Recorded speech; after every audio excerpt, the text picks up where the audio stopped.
سيد الشهداء بسم الله الرحمن الرحیم انا لله و انا الیه راجعون ملت بزرگ ایران زخمی تن تو আজ শুধু ইরান নয়, শোক নেমেছে বিশ্বজুড়ে। তেহরানের আকাশ ভারী, রাস্তায় কান্না। ইরান ঘোষণা দিয়েছে তাদের সর্বোচ্চ নেতা আয়াতুল্লাহ আলী খামেনি আর নেই। سيد الشهداء ২৮ ফেব্রুয়ারি ভোর হওয়ার আগেই যুক্তরাষ্ট্র আর ইসরায়েলের পাশবিক হামলায় শহীদ হলেন বিশ্ববীর আয়াতুল্লাহ খামেনি।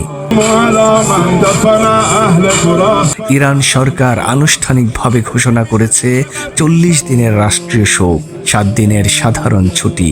সরকারি ভবনে কালো পতাকা, মসজিদে দোয়া, রাস্তায় রাস্তায় শোক মিছিল।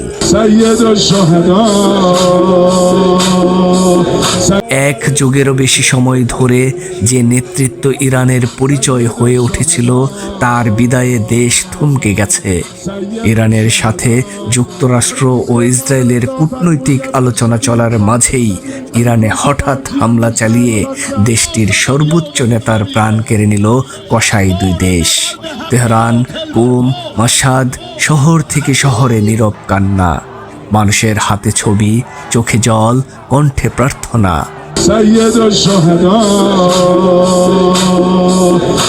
ইরানের সীমানা ছাড়িয়ে এই শোক ও ক্ষোভ পৌঁছেছে বহু দেশে, মধ্যপ্রাচ্যে, ইউরোপ, এশিয়ার বিভিন্ন শহরে।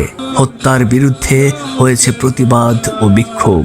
বিশ্লেষকরা বলছেন এই ঘটনা মধ্যপ্রাচ্যের শক্তির ভারসাম্যে বড় প্রভাব ফেলতে পারে।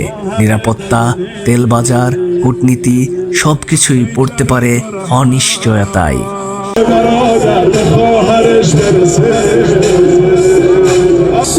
سید الشهداء